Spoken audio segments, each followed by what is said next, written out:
Coucou mes licornes, aujourd'hui je vous arrive avec un livre que j'avais vraiment très envie de vous présenter et que j'ai reçu hier. C'est le traité des usages et savoirs de sorcières. Je l'ai feuilleté toute la journée d'hier, j'étais ébahie de voir le travail qu'il y avait derrière ce bouquin que je trouve mais tellement bien fait et tellement nécessaire.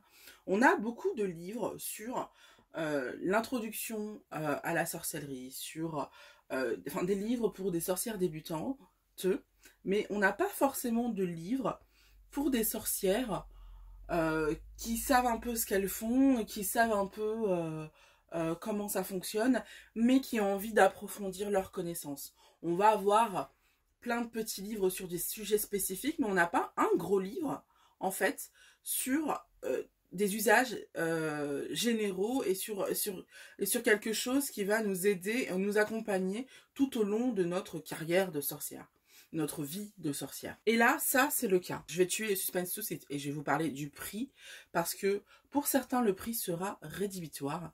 Il coûte quand même 39 €. Donc 39 €, c'est quand même le prix de 2 livres. Mais oui, il coûte 39 €, mais il pèse 1,6 kg et il fait plus de 500 pages. Donc, regardez-moi cette beauté.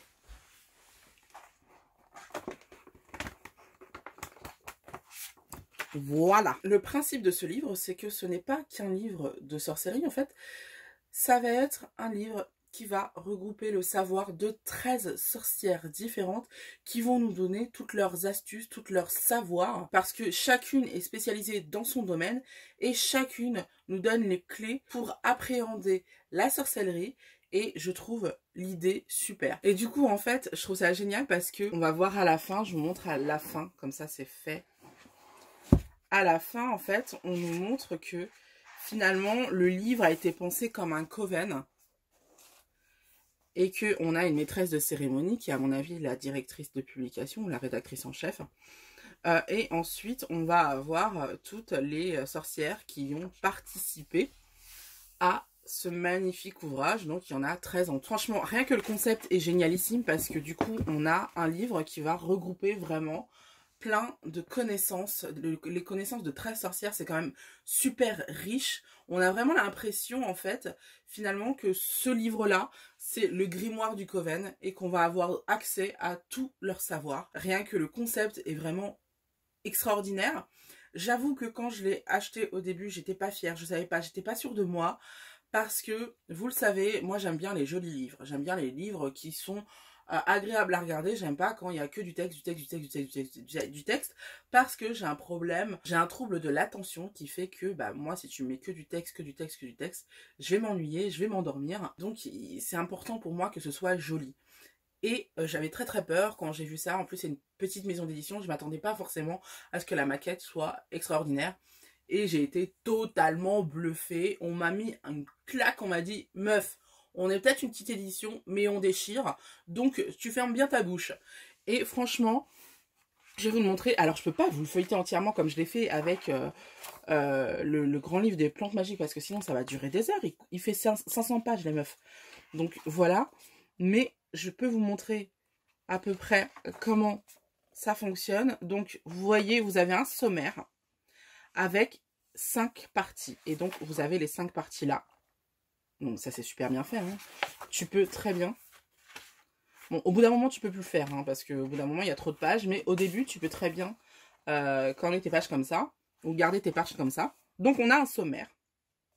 Et dans chaque sommaire, on va nous détailler des trucs. Par exemple, on va prendre lire l'avenir, parce que c'est le truc que je maîtrise le plus.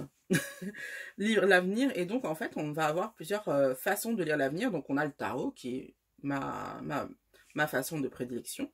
Et c'est le tarot de Marseille, hein, c'est pas le tarot Rider-Waite. C'est dommage qu'il l'ait pas spécifié, et c'est dommage qu'on n'ait pas du coup le Rider-Waite quelque part, parce que moi c'est celui que j'utilise. Après bon, je l'utilise, donc j'en ai pas forcément besoin, je sais que je sais l'utiliser, mais bon, voilà. Pour celles qui auraient voulu maîtriser le tarot Rider-Waite, c'est peut-être ce qui manque à ce livre, je ne sais pas.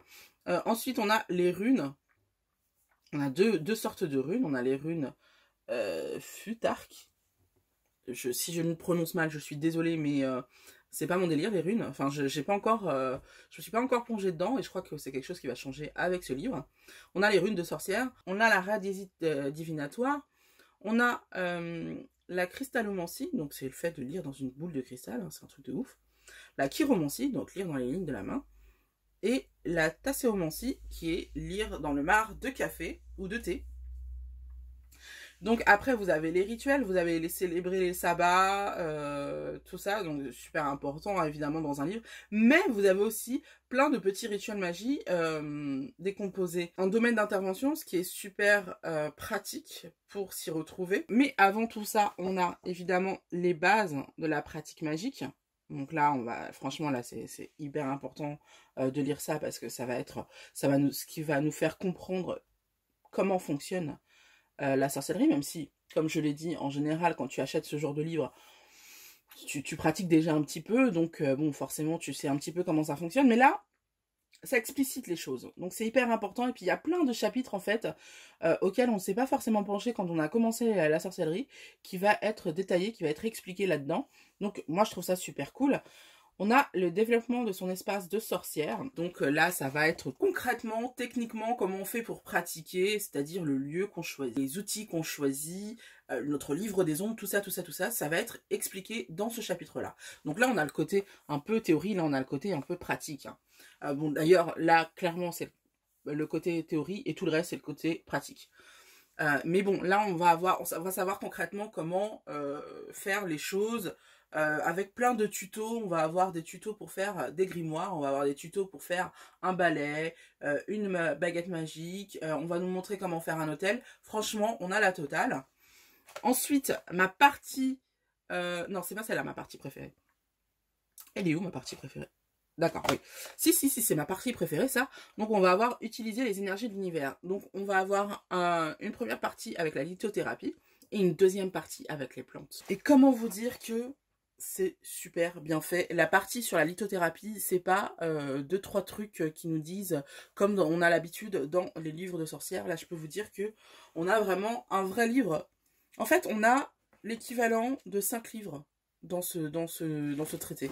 Parce qu'on a un livre avec les bases, on a un livre avec la pratique, enfin comment faire concrètement pour commencer notre pratique. Après, on a un livre sur comment utiliser les énergies, et encore, on pourrait le composer en 2 livres, celui-là.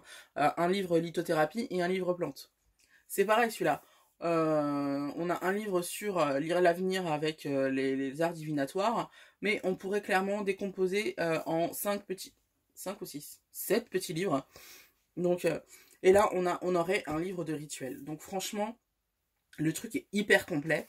Donc, on va continuer. Je vais vous montrer succinctement. Hein. Donc, on a les bases de la magie. On va nous expliquer, évidemment, comment ça fonctionne, tout ça. Je saute des pages. Hein. Donc là, c'est quoi? Là, on va avoir notre panthéon. Et on va avoir les panthéons par panthéon, en fait. Donc, hyper intéressant. Je sais pas si vous avez compris, les panthéons par panthéon. Hop. Les phases de la lune, tout ça. Vivre en harmonie avec la lune. L'astrologie.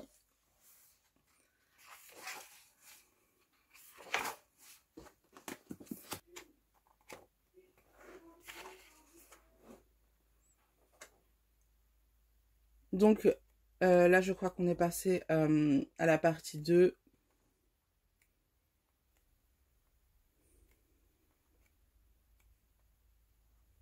Donc là, c'est super, on a les correspondances de planètes au niveau des heures de la journée. Super, et par jour. On a plein de tableaux comme ça, récapitulatifs, des tableaux que je vais m'empresser, par exemple ce genre de tableau que je vais m'empresser de recopier dans mon grimoire ou dans mon livre des ombres, je sais pas, peut-être les deux. Mais je pense que je vais plutôt le faire dans mon grimoire, hein, parce que voilà, ce genre de...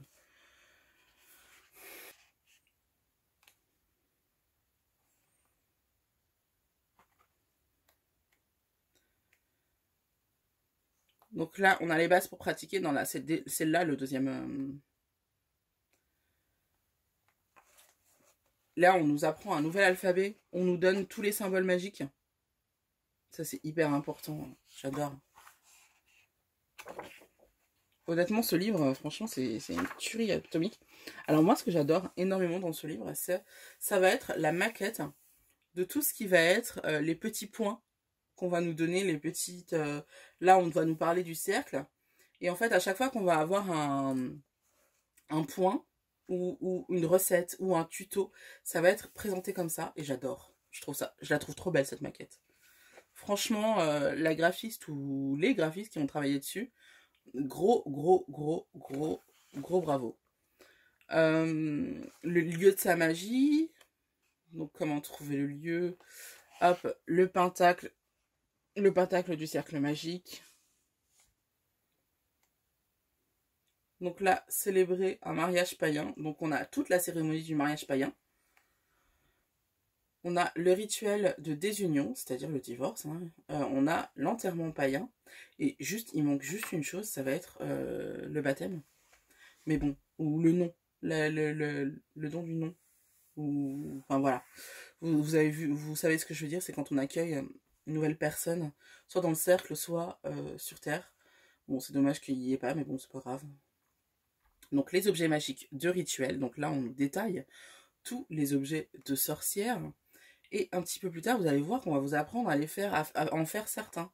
Donc là, on nous parle du chaudron, l'histoire du chaudron, donc captivant. Les connexions aux objets magiques. La consécration d'un objet, donc rituel de fabrication. Donc j'imagine que c'est quand on fabrique nos propres outils. Et donc là, vous allez apprendre à faire votre propre baguette, votre propre balai et votre livre des ombres. Donc, truc de dingue. Ensuite, comment trouver votre nom magique. Lancer des sorts et sortilèges. Les différents supports magiques. Victime d'un envoûtement. Ah oui, parce que on va aussi nous expliquer comment se défaire d'un sort, enfin comment faire avec un sort qui tourne mal. Donc c'est soit le dissiper, soit le détourner. Et après, c'est victime d'un envoûtement. Donc franchement, super important. Utiliser les énergies de l'univers. Et là, on va nous parler de lithothérapie en premier. Donc, choisir ces pierres. On va avoir vraiment la totale sur les choisir, les bénir, ouvrir leurs énergies, se connecter à elles, les recharger, tout ça. On va y avoir droit. Il y a vraiment un truc super... les eaux aussi minérales, enfin les eaux... alors, comment ils appellent ça? Les eaux de pierre, voilà. Et ensuite, on va avoir plein de pierres, 40 pierres, pas moins de 40 pierres, détaillées et expliquées. Et on nous dit les vertus magiques qu'elles ont. Donc, je ne vous en parle pas plus que ça, parce que bah, typiquement, c'est 40 pierres, hein, il y en a beaucoup. Donc, ensuite, on passe au pouvoir des plantes. Alors là, franchement, ce livre-là, en fait, c'est à peu près un condensé de ce livre-là que je venais tout juste d'acheter. Donc je me suis dit, merde, je viens d'acheter ce livre-là, alors qu'en fait, j'ai exactement la même chose ici. Mais en fait, non, ce n'est pas la même chose. Il y a des choses ici qu'il n'y a pas là, et il y a des choses là qu'il n'y a pas ici. Donc, je suis quand même contente d'avoir les deux. Mais en gros, ça reprend à peu près les... En fait, c'est fait par le même auteur, et ça reprend beaucoup ce que dit l'auteur de celui-là, mais c'est moins détaillé sur certains trucs et c'est plus détaillé sur d'autres. Donc on va nous apprendre à gérer notre jardin en fonction des constellations zodiaques. On va nous parler de la roue de l'année pour le jardin, ce qui est hyper important parce que vous savez que de toute manière la roue de l'année est faite en fonction des changements de saison. Donc là, à chaque sabbat, on nous explique ce qu'il faut faire, ce qui convient de faire et ce qu'on pourra faire pendant la période qui vient. Ensuite, on nous explique comment appeler l'abondance avec notre jardin et faire en sorte que notre jardin soit abondant. Et donc, on nous explique le concept des runes de sorcière, pour le coup, pour donner des propriétés à notre jardin et pour commencer à lancer des sorts dès le jardinage, dès la création des plantes, pour qu'ensuite elles puissent nous aider à aller jusqu'au sortilège, donc hyper intéressant. Et là, on nous explique comment agencer notre jardin, notre jardinière. Je trouve ça génial, là. Franchement, je trouve ça trop beau. Et on nous apprend à faire une poupée de jardin. Donc, récolter et conserver ces plantes. Donc là, franchement, on a tout un chapitre là-dessus. La cueillette des plantes sauvages, utiliser les plantes magiques. Là, on va avoir vraiment de gros trucs. Les huiles essentielles magiques, les encens magiques, comment faire ses propres encens, les plantes magiques. Ah oui, 35 plantes magiques. Et là, ça va être exactement le même concept qu'avec les pierres. Sauf que on va avoir une page entière, voire deux, quand c'est nécessaire. Et à chaque début de page, en fait, on va avoir des conseils pour jardiner ces plantes, en fait. Le sol qu'elles apprécient, l'exposition qu'il leur faut, la plantation, l'entretien, la récolte, la conservation. Donc, vraiment, ce livre est une pépite. Et après, en fait, on a les propriétés thérapeutiques et les propriétés magiques. Mais ça, c'est seulement après. Donc, on a 35 plantes. Hein, vous avez compris le principe. Je ne vais pas vous les montrer toutes. Ensuite, on passe à lire l'avenir avec les arts divinatoires. Donc, comme je vous l'ai dit, on commence par le tarot, qui est le tarot de Marseille. Et ce que j'aime... Donc, on a des exemples de tirage. On a là les arcanes majeurs du tarot de Marseille, qui sont vraiment super bien faites. Et ensuite, on va avoir chaque suite expliquée comme ça, succinctement, mais de manière à ce qu'on comprenne vraiment très vite ce que la carte représente.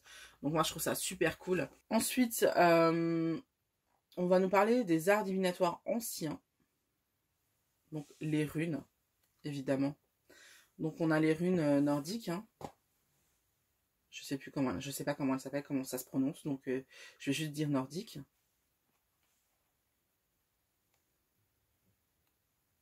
Voilà, donc à chaque fois vous avez toutes les significations, vraiment, il est super bien fait celui-ci, c'est un truc de ouf. Hop. Ensuite on a les runes de... Ah non, ça c'est les correspondances des runes. Et après... Non, on a des exemples de tirage. Voilà. Et après, on a les runes de sorcière. Les runes de sorcière, apparemment, il y a beaucoup moins de runes différentes.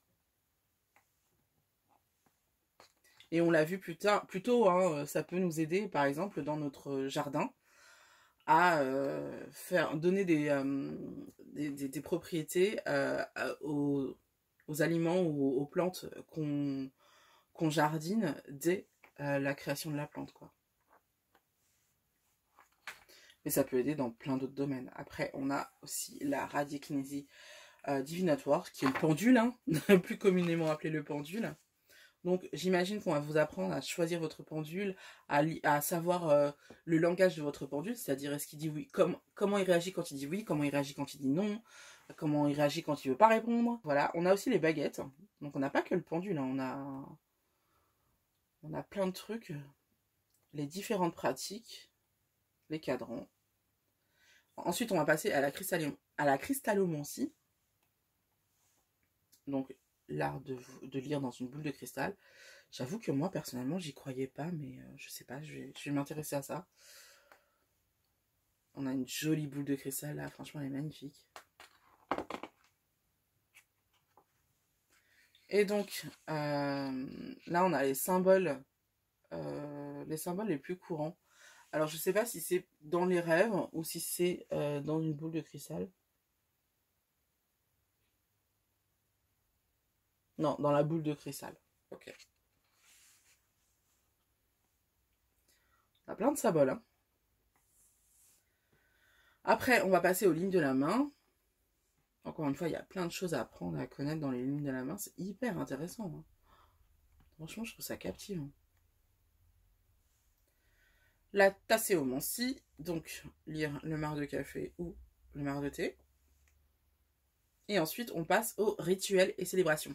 Et ce que j'ai pas dit tout à l'heure, c'est que je trouve ça très très bien que les rituels et les célébrations soient à la fin du livre. Pourquoi? Parce que selon moi, et selon la plupart des sorcières en fait finalement, ça sert à rien de mettre des rituels au début, parce que pour lancer un rituel et faire en sorte qu'il fonctionne, il faut réussir à comprendre comment tout fonctionne. Avoir un rituel, c'est bien beau, mais il faut savoir pouvoir le personnaliser en fonction de nous. Parce que des fois, il y a une certaine herbe ou une certaine pierre ou certains éléments qui ne vont pas fonctionner avec nous, qui ne vibrent pas avec nous.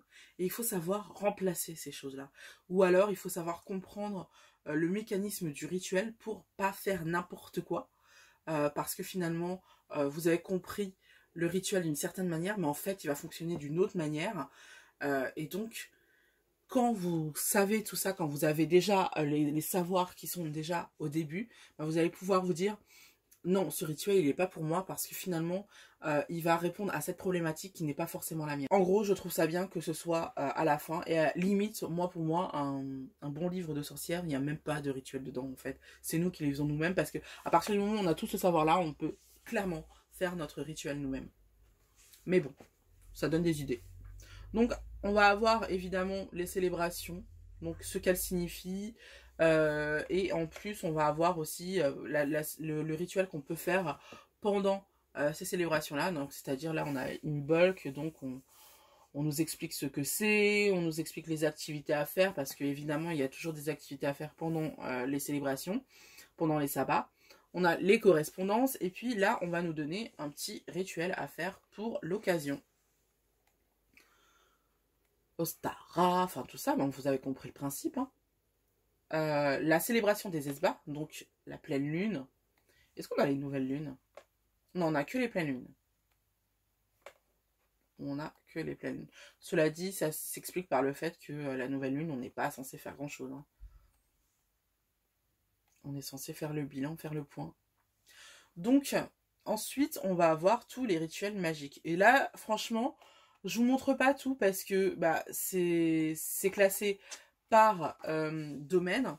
Et en fait, à chaque fois, on a une couleur. Quand on passe d'un domaine à l'autre, on a une couleur qui change. Vous voyez, donc ça alterne avec le bleu et le jaune. Ou le jaune beige, marron, peu importe. Et donc voilà. Et ça va être comme ça tout du long. Et donc à la fin, je vous l'ai montré. Hop. À la fin, vous avez le coven complet. Vous avez une petite présentation sur chacune des sorcières qui vont participer à ce traité. Vous avez aussi les réseaux sociaux sur lesquels les retrouver, notamment Instagram. Et vous avez une table des matières pour les rituels. Super intéressant, c'est cool ça. Donc s'il y a un rituel particulier que vous voulez effectuer, bah, vous n'avez qu'à aller à la fin. Et le truc que j'adore, et qui était déjà dans ce livre-ci, je pense que c'est une sous-maison d'édition du Rustica, hein, parce que y a plein de choses qu'on retrouve dans ces deux livres. Et normalement, dans l'édition, dans le domaine de l'édition, t'as pas forcément le droit de reprendre. Donc s'ils l'ont fait, je pense que c'est parce qu'ils ont le droit de le faire. Et donc, voilà, vous avez un pense-bête sur les symboles importants à avoir, même si là, c'est vraiment qu'un résumé. Et vous avez plutôt, comme je vous l'ai montré, toute une page sur les symboles pour les sorcières. Donc, voilà. Voilà le livre, voilà la bête. Honnêtement, pour moi, oui, c'est 39 €. Oui, c'est cher. Oui, avec 39 €, on peut avoir de livres. Mais pour moi, sincèrement, il vaut clairement son prix. Limite, je conseillerais à des débutantes d'acheter ce livre aussi. Et une fois qu'elles ont bien intégré ce livre-là, acheter celui-là et ça leur suffit.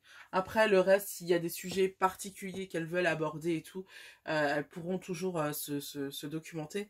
Mais si vous voulez vraiment approfondir vos connaissances en matière de magie, bah, c'est le livre qu'il vous faut, quoi. Parce que il y a tous les domaines dont on a besoin en tant que sorcière.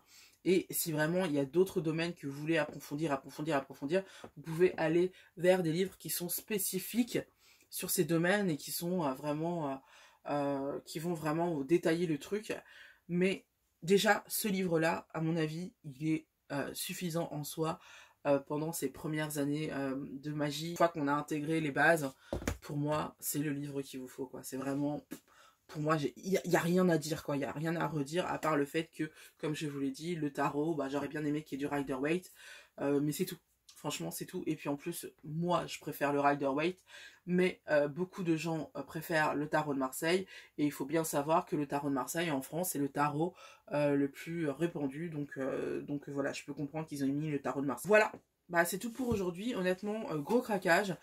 Franchement, si vous avez une amie sorcière qui est déjà un petit peu initiée et qui veut vraiment approfondir ses connaissances, mais vraiment là, parce que pour le coup, on est vraiment dans un beau bébé. Il fait 1,6 kg quand même le truc. Donc c'est vraiment pour une sorcière qui a vraiment envie d'étudier. Bah, c'est le cadeau idéal. Franchement, c'est le cadeau idéal. Il sort au bon moment. Donc voilà, vous pouvez le trouver chez la Fnac, chez Amazon, chez Cultura, mais vous pouvez également le commander, enfin demander à votre libraire de le commander. Ça peut totalement se faire. Donc c'est aux éditions Secret d'Étoile. Donc vous avez qu'à dire traiter des usages et savoirs de sorcière aux éditions Secret d'Étoile et il va se débrouiller très bien tout seul. Donc bah voilà, ma foi, c'est tout pour aujourd'hui. J'espère que la vidéo vous a plu. Moi, franchement, je suis mais totalement conquise par ce bouquin. Voilà, c'est vraiment un gros coup de cœur et je dis rarement ça.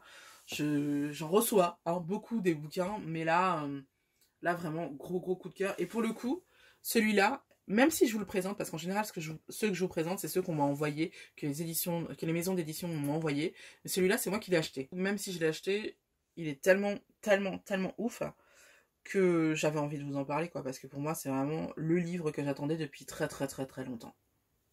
Donc voilà, bah, j'espère que la vidéo vous a plu, n'hésitez pas à me le dire avec un commentaire sympathique, un petit pouce vers le haut. On se retrouve très vite, en ce moment on se retrouve vraiment très souvent parce qu'il y a beaucoup de choses qui sortent. Je crois qu'on va se retrouver dès vendredi parce que j'ai un oracle à vous... Non, j'ai un tarot à vous présenter et puis je vais avoir un oracle ensuite. Donc clairement, on va se retrouver bientôt. bientôt. Donc je vous fais des gros bisous et puis à très vite.